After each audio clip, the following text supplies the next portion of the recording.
This E3 coverage is brought to you by Ting, mobile that makes sense. Hey guys, Nick here for Rev3 Games, and last night I got to go hands-on with Rainbow Six Siege, a game you might remember from the end of Ubisoft's press conference. For those who don't know, it's sort of a multiplayer-focused reboot. They said about a year and a half ago they decided to scrap Patriots and focus on rebooting it as a multiplayer-first game, and it's a very destruction-centric take on the franchise. So blowing holes in walls is a big part of it, breaching windows. It's actually very, very focused on these small environments. So the part we saw was a house that you kind of breach, and you take turns in these very short, tight, 2-minute, 30-second rounds as either the Rainbows, who are sort of the SWAT team who breaches the place, or the enemies, which is literally just what they're calling the enemies for now. The Rainbow team spends the beginning of the round sending in these drones that you can kind of control. Everyone starts as drone for the first 30 seconds, and you roll through the building trying to find the hostage, which you might remember from the demo. You can kind of go up the stairs, down the stairs. Enemies can shoot you and disable you, but they usually won't bother because they're busy trying to reinforce the building. One thing that I thought was really cool about this actually is that once you go from that first 30-second intro mode with the drones to the actual gameplay, all those drones become cameras that you can check at any point during the round by hitting up on the D-pad. So there's an actual meaningful impact to where you end up leaving your drone. As the enemies who have kidnapped the hostage, you spend the beginning of the round fortifying the building, finding windows to lock up. You have infinite fortifications on windows and a limited amount of fortifications on walls. And basically wherever you choose to spawn the hostage is the room you want to fortify and the rooms adjacent to it. And there are sort of pros and cons to every room. Like upstairs, they'd have to come up to get to you, but they could also rappel through the windows. If you have your hostage kept in the basement, they could totally just blow through the ceiling above you and come down that way. There are a lot of considerations that you have to take into account when literally any surface in the game, for the most part, is destructible. I did have one experience where I couldn't destroy a wall, and from talking to the guys on their team, it was sort of like a weird middle wall that was like adjacent to a door that was really thick. They said the good shorthand for figuring out what you can blow up is whether or not it's a white. So any white wall is okay to blow up, and you don't just have to use explosives to blow it up either. The shotgun is kind of the only weapon in the game that can blow through walls by itself. You can't really do it with machine gun alone. But that's kind of cool because the shotgun character in your team can sort of blow holes in the wall and make points for you to peek through and shoot when you're waiting for the enemies to come down. The goal as the Rainbows is to get in there, get the hostage, and get out, but the primary win condition, at least in the rounds I played, is to just kill everyone on the other team, because the rounds are permadeath.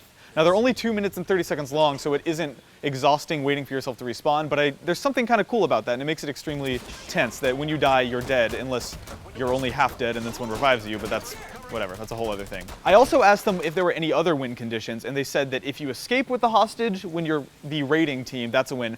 And if you are the team who kills the hostage, whoever killed the hostage loses. So there's sort of an alternate lose condition going on at the same time, so you kind of want to be a bit more careful when fighting around the hostage on both sides. Overall, it was just a really, really tense experience. We had a guy guiding us on the team who was with Ubisoft, so he kind of already knew the ropes, but we spent a lot of time building up walls, trying to huddle in corners, and just generally kind of being scared as hell that enemies would come through any angle. There's this real tension to it that I feel like is kind of the most interesting part. The destructible environments are cool and are definitely meaningful, but that wasn't the most exciting part of the game for me, it turns out. They affected a lot, and they changed the way you think about combat in that environment, but ultimately it's just the fact that they could come from anywhere, including the windows, rappelling up them. There's this constant threat that is actually kind of enabled by the destructible environment that you're always thinking about. It's really, really intense. But yeah, this sort of breaching versus fortification gameplay is neat, I think, because it's asymmetrical and you're constantly switching sides, and that to me kind of is more interesting than the traditional perfectly symmetrical 4-on-4 deathmatch type stuff that we're more used to seeing. It's a really neat idea. It felt like this demo was just one tiny proof of concept on one level with one game type, and I'd like to see what they expanded into from here.